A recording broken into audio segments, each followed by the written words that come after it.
to ClubSports with steak dinner.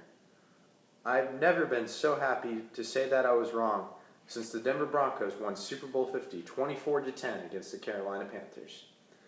Speaking of which, number 18 dropped the bombshell this week. After 18 years, number 18 will retire.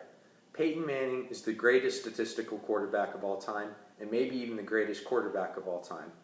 He broke the season touchdown pass record twice with 49 touchdowns in 2004 and 55 in 2013. He holds the all-time touchdown record with 539. He's beat all 32 NFL teams and has the most 10-win seasons by any quarterback, 14. He was truly changed the position as well. He prepared like nobody else before. He had the perfect work ethic, and he had amazing grace. Yet, Manning's career wasn't always roses. He was often criticized for not winning in playoff games. He does hold the record for most one-and-done playoff performances by any elite quarterback. Yet, it was because Manning was so talented, we expected more out of him. We expected him to win 5 Super Bowls or 6 Super Bowls, yet it just wasn't meant to be. But that doesn't take anything away from Peyton Manning's career. Manning was amazing. There is no athlete in any sport like him. He was graceful, he was a competitor, but he wasn't overbearing to his teammates, and he did everything he could to win. He will truly be remembered as one of the greatest athletes of the 21st century. Speaking of moving on, Carmelo Anthony might not be a Knick for much longer. During a game this week, Melo kept getting heckled by a fan saying he was terrible and he wanted his money back. So after the game, Melo, in frustration, went up to the fan and pointed at the owner of the New York Knicks, James Dolan, and said, "If you want your money back, get it from this guy." Now, I don't think you can say that to the owner.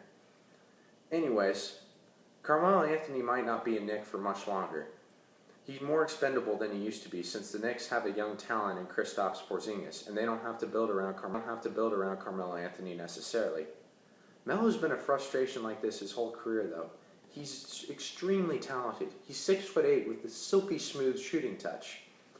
Yet, he's only been to the conference finals once, and the Knicks have only gotten to the conference semifinals once with Melo in the past 4 years, and they missed the playoffs last year and had one of the worst records in the NBA.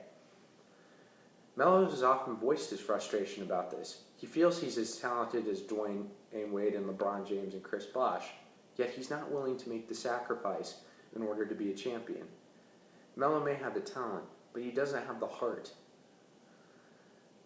Hopefully Melo can turn it around and lead the Knicks to the NBA Finals one day. But for now, he's in fighting with the owner. Speaking of madness, the NCAA tournament will be starting next week. The first 2 teams to punch their tickets in were Austin Peay from the Ohio Valley Conference and Yale from the Ivy League. Yale hasn't been to the NCAA tournament since 1962, and Austin Peay hasn't been there since 2008.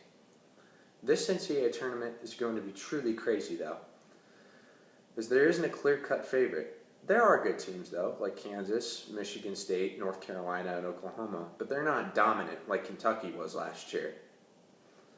There are several bubble teams that can make a run, too. If LSU gets in, Ben Simmons could go off at any time. And Texas Tech has shown potential at times this year, too. It'll be interesting to see what upsets there'll be this year. Like maybe even a 1 seed losing to a 16 seed for the first time. Subscribe for more crazy